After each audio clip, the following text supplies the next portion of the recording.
The night my sister called me a placeholder, she was wearing a dress that cost more than my rent. She said it quietly, leaning close like she was sharing a secret, the words pressed against my ear under the noise of the orchestra. You know you're only here because Dad needed a second body to fill the seat. And then she laughed. That bright, social laugh she reserved for rooms like this one, the kind that turned heads and made men smile without knowing what was funny. She stepped back and accepted a glass of champagne from a passing tray, and I stood there in a blue dress I'd bought second-hand from a consignment shop in Trenton, staring at the ice sculpture in the center of the Bowmont Hall ballroom, and thinking that she was probably right. My name is Nessa Alcott. I'm 26 years old. I do accounts receivable for a mid-sized import company that will most likely dissolve within 18 months, and until that Thursday evening in November, the most dramatic thing that had ever happened to me was disputing a $4,000 wire transfer discrepancy that turned out to be a typo. My sister is Vivian. She is 29, and she has never been right about anything, and she is right about this. I was a placeholder. Our father, Bernard Alcott, who once built a decent living in commercial real estate before his taste for shortcuts caught up with him, owed a significant sum of money to a man named Dorian Far. The nature of that debt was the kind my father discussed only in generalities, in the same vague way he discussed everything uncomfortable. With a wave of his hand and the implication that other people worried about these things. Not him. He had been invited, summoned was the word I privately used, to the Bowmont Hall Charity Gala, a winter fundraiser for a children's literacy foundation that had, over the past several years, become something else entirely. A showcase, a place for men like Dorian Far to observe the people who owed them things. My father had brought both of us because Vivian refused to come alone. Vivian had a way of engineering situations so that her own discomfort always became someone else's problem. She didn't want to walk into a room full of powerful men without an audience, so I became her audience, dressed in second-hand blue, standing 3 feet to her left with a glass of sparkling water I hadn't touched. The ballroom was extraordinary. I'll say that much for it. The kind of room that makes you feel your own smallness in a specific architectural way. The ceilings too high, the chandeliers too bright, the marble floor too cold and too perfect to belong to anything as ordinary as a Tuesday. People moved across it like they'd rehearsed, the women in gowns that swept the floor, the men in suits that probably had names I'd never heard. I knew none of them. I wasn't supposed to know them. I was the body in the seat. Vivian had already attached herself to a group near the bar, the kind of cluster that forms around beautiful women and men with money, a gravitational thing, effortless, and I had drifted the way I always did, toward the edges, toward the wall. There was a table near the far window with a half-eaten cheese display and a small stack of embossed programs, and I stood beside it and read the same paragraph of the evening's schedule 4 times without absorbing it. That was where I was when the room changed. It didn't announce itself. That's the thing people never believe when I try to explain it. There was no dramatic silence, no parting of the crowd, no moment where every head turned at once. It was subtler than that. It was the quality of attention in the room shifting. Like a thermometer dropping 2 degrees imperceptible until you noticed you were cold. Dorian Far had walked in. I knew who he was only because my father had shown me a photograph. If you see this man, be polite. As though I were 11. As though polite was something I needed reminding about. He was taller than the photograph suggested, broad through the shoulders in the way that wasn't gym-built but structural, like the weight had settled into him over decades. He wore a dark suit, no tie, the collar of his shirt open 1 button at the throat, a small detail that in this room read as deliberate, the kind of man who dressed for himself and let everyone else adjust. His hair was dark with grey at the temples. His face was. I searched for the right word and settled on weathered, though that wasn't quite it. It was the face of a man who had been places and done things and had stopped being surprised by either. He was perhaps 40, perhaps older. It was hard to tell with men like that. He didn't scan the room the way people do at parties, looking for someone they know. He walked through it with the particular stillness of someone who has already accounted for every exit. I looked back at my program. It was approximately 9 minutes later. I know because I had started tracking time, a nervous habit I developed during long-budget reconciliations, when someone stopped in my peripheral vision. I looked up. Dorian Far was standing approximately 4 feet away, looking at the cheese display with an expression of mild, professional skepticism. My first instinct was to check whether he was looking at something behind me. He was not. "You've been standing here for 20 minutes, he said. "Not an accusation. A statement of fact, delivered in the same tone you might use to note a weather pattern." 18, I said, and then, because something in me could not simply leave it at that.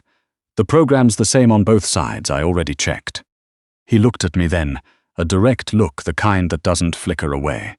"Your father is Bernard Alcott. Yes, you're not the daughter he wanted here." The sentence landed flat and clean, no cruelty in it, which was almost worse than if there had been. I set the program down on the table. "No, I'm the one who came." Something moved across his face. Not a smile, too small for that. An acknowledgement, maybe. "Farre," he said.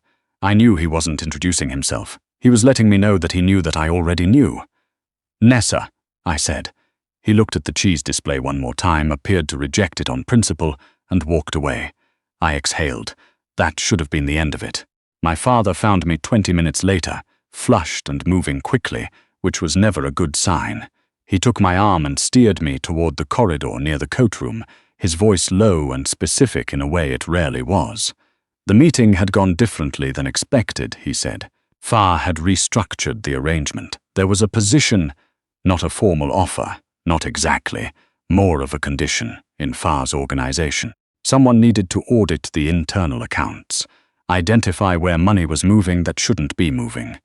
It would take, Farre estimated, 60 days. "He asked for you," my father said. I stared at him. "He asked for me specifically," he said. "And I'm telling you what he said, Nessa. I'm not editorializing. He said he wanted the daughter who counts things." There was a long silence. "I count invoices," I said, "for a company that imports decorative tile." My father looked at me with the exhausted hope of a man who had run out of other options. "The debt," he said. "Nessa." I knew the number. I'd looked it up 3 weeks ago when I'd found a letter on his kitchen table and done what I always did with numbers. Added them up, traced where they came from, understood what they meant. The number was not small. The number was the kind that didn't go away on its own. "How long do I have to decide?" I asked. My father checked his watch with the sheepish urgency of a man who already knew the answer was uncomfortable. "He's leaving in 30 minutes, he said. "He said you could tell him yourself." I found Farre on the mezzanine. He was standing at the railing, looking down at the ballroom below, at the orchestra, at the moving figures, at the architecture of a social event. He appeared to find neither impressive nor unpleasant, only observable. A cigarette burned between 2 fingers, though there was no smoking in the building. Nobody had apparently told him this, or he had been told, and it had not registered as information that required action. I stopped beside him and looked at the same view. "My father said you asked for me." "I said I wanted someone who counts things," Farre said. "Your father made it specific. Do you know what I actually do for work?" "You reconcile accounts for Dalton Imports. You found a $4,000 discrepancy in October that turned out to be a transposition error in a wire transfer. Your supervisor called it a lucky catch." He drew on the cigarette. "It wasn't luck." I looked at him. "You researched me. I research everyone in a room I'm attending." "What did you find?" He exhaled slowly. "That you're careful, that you're thorough, that you work a job that doesn't pay you what you're worth because it's stable, and stability matters more to you than recognition." A pause. "And that you don't lie about numbers. Most people don't lie about numbers." "Most people do," he said. "They round. They omit. They frame. You don't." Below us I could see Vivian laughing at something a man in a grey suit had said, her hand on his arm, her head tilted at the exact angle she'd practiced since she was 17. She looked extraordinary. She always looked extraordinary. That had never been the question. "What's the arrangement?" I asked. 60 days. You review 3 years of internal accounts for Far Group subsidiaries. You identify irregularities. You report directly to me, no one else. At the end of 60 days, your father's debt is cleared, and if I find something significant, that depends on what it is. That's not an answer. He turned and looked at me then, really looked the way he had downstairs, a full attention look that most people don't give and most people don't like receiving. I didn't look away. No, he said, it's not. I thought about the number on the letter. I thought about my father's face downstairs, the exhausted hope of a man who had been running from a wall for years and had finally met it. I thought about 60 days, which was not so long, which was longer than it sounded. I want it in writing, I said. He didn't react to that the way I expected, with irritation or amusement, or the particular condescension powerful men sometimes deploy when someone smaller asks for documentation. He just nodded, one short, decisive motion. Tomorrow, he said. 9 o'clock, I'll have counsel present. I'll want to review it before I sign. Of course. We stood at the railing for another moment. The orchestra had shifted to something slower, and the crowd below had thinned slightly, redistributed toward the bar. You didn't ask what was missing, he said. You'd tell me when you needed to, I said. Asking now would just be performance. There was a silence. Then, go home, Miss Alcott, get some sleep. You're going to need it. He didn't say it unkindly. I went home. The offices of Far Group occupied the 14th and 15th floors of a building on West 48th that had no sign on the door and no listing in the building directory. I took the elevator up the following morning with a cup of coffee I'd bought at the bodega on the corner and the folder of notes I'd written the night before. Not about the job, just about what I needed to know before I signed anything. What I was walking into, what the reasonable exits were.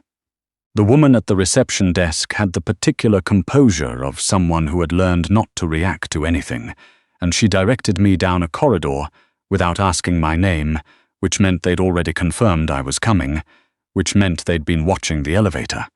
I noted this and kept walking. The conference room had floor-to-ceiling windows facing south. There was water on the table, a legal pad, 2 pens, and a man in his 60s I did not recognize who turned out to be counsel. Farre was not there yet.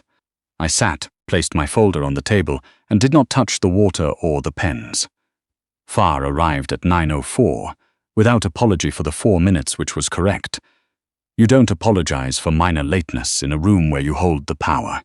It draws attention to something that didn't need attention. He sat across from me rather than at the head of the table, which surprised me. He placed a document in front of me without preamble. I read it. I read all of it, including the sections that were clearly boilerplate and the sections that were not. It took 11 minutes. The counsel watched me with an expression I couldn't entirely interpret. Not impatience, something closer to professional curiosity.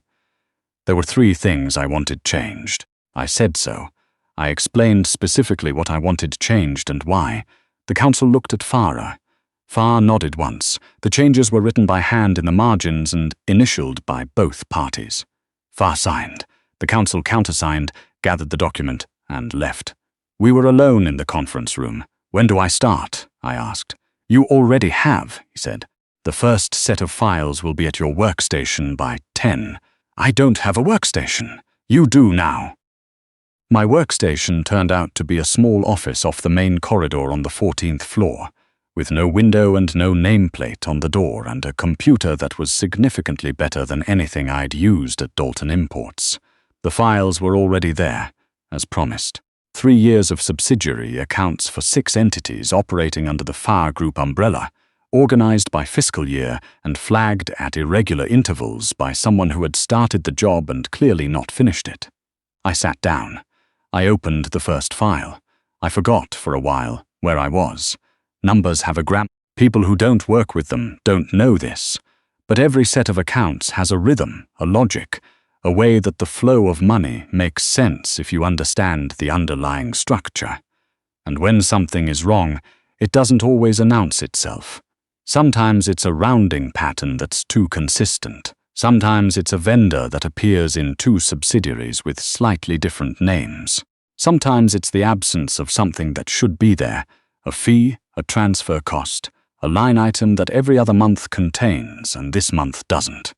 The first thing I found was small, a $3,200 discrepancy across 3 vendor accounts for a subsidiary called Canvara Logistics that shouldn't have been there. It was the kind thing most auditors would flag as a data entry error and move on. I didn't move on. I pulled every Canvara Logistics transaction from the past 36 months and laid them flat. And the $3,200 was just the surface of it. The place where someone had gotten careless, the one seam in an otherwise careful piece of work. Underneath it was a pattern of small, consistent diversions across 7 vendor accounts. Always under threshold, always on different days, always to a holding account that appeared legitimate from the outside but whose routing number, when I traced it through 2 layers of parent companies, resolved to a name I didn't recognize. I wrote the name down on my legal pad. I wrote the routing number. I wrote the date range and the total. I stared at what I had written for a long time. Then I knocked on Farre's office door, which I had not been explicitly told I was allowed to do, but nobody had told me I wasn't. He was at his desk, reading something, jacket off, sleeves rolled to the elbow. The office was large and spare in the way expensive things sometimes are. Not empty, just unbothered by the need to fill space. He looked up when I knocked, and I entered and placed my legal pad on the desk in front of him without explanation. He looked at it. He looked at it for longer than I expected. Then he looked up at me. "How long did this take you?" "4 hours." A pause. The last person who reviewed these accounts worked for 11 weeks. "They were looking at the wrong layer," I said. "The top-line numbers are clean. It's in the vendor codes." He looked at the legal pad again. His expression didn't give much away. It never did, I was learning, but there was something in the quality of his stillness that was different from the stillness at the gala. That had been watchful. This was something else. "This name," he said, touching the notepad without picking it up. "You understand what it means if you're right. I understand what the routing number resolves to," I said. "I don't know what it means to you specifically." "It means someone on the inside has been running a diversion for approximately 2.5 years. I had suspected as much. How many people have access to these accounts?" 14. "I'll need the access logs," I said, "and the original vendor onboarding documents for these 7 accounts. If whoever set this up was careful, they'll have used legitimate credentials. But the timing will be off. It always is." He was looking at me with the particular quality of attention I had noticed twice now, the kind that felt less like being examined and more like being, for the first time, actually seen. I did not let myself think too much about that. "I'll have the log sent to your office," he said. "Tonight," I said. "Not tomorrow." "Tonight," he agreed. I picked up my legal pad and went back to my office. 3 days later, I had the confirmation. The access logs showed a pattern of account modifications that aligned precisely with the vendor entries. Always initiated through a secondary terminal in the building.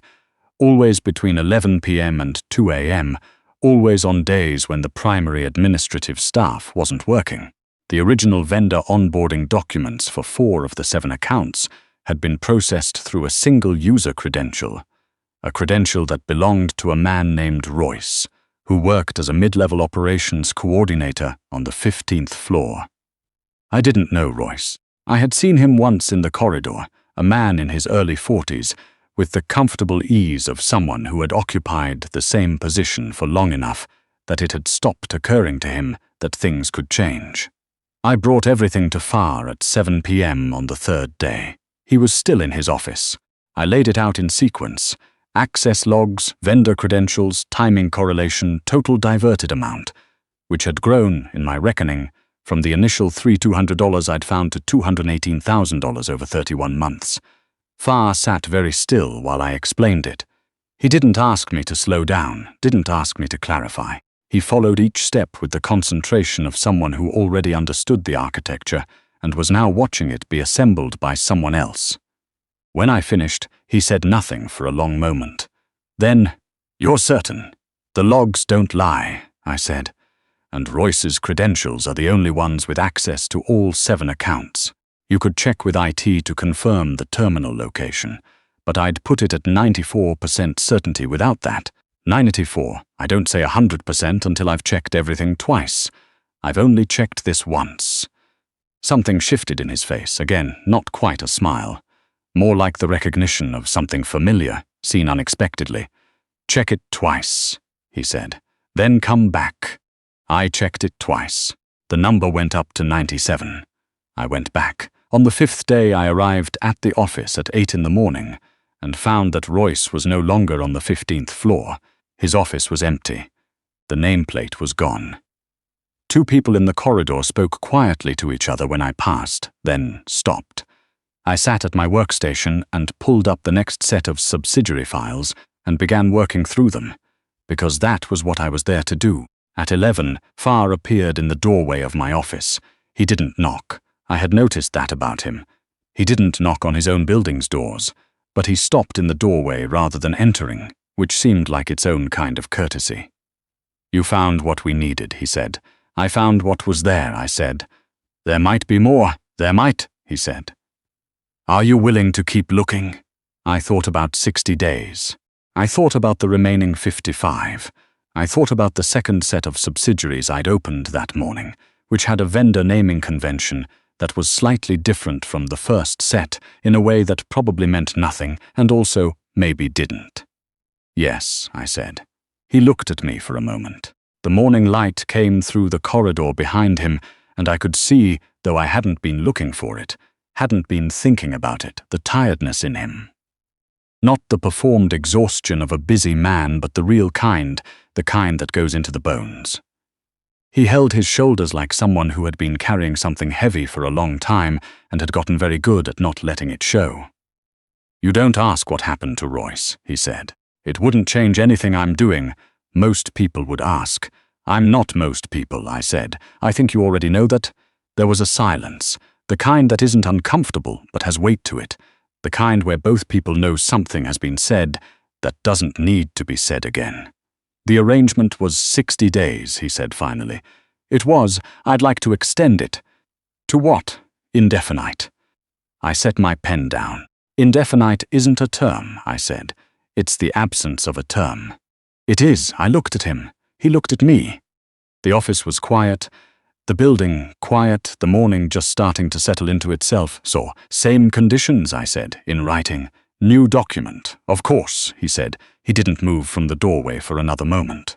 And then, in a tone that was too careful to be casual, there's a car outside when you're ready to leave tonight. I'd prefer you not take the subway. I've been taking the subway my whole life. I know, he said. Take the car. He left. I picked my pen back up. I sat there for a minute looking at the files on my screen, and the legal pad with its neat columns, and the door where Farre had been standing, and I thought about how strange it was to be in a room like this, in a building with no listing in the directory, doing what I had always done, counting things, tracing where they went, and to have someone look at that and call it something worth keeping. The files waited. I went back to work.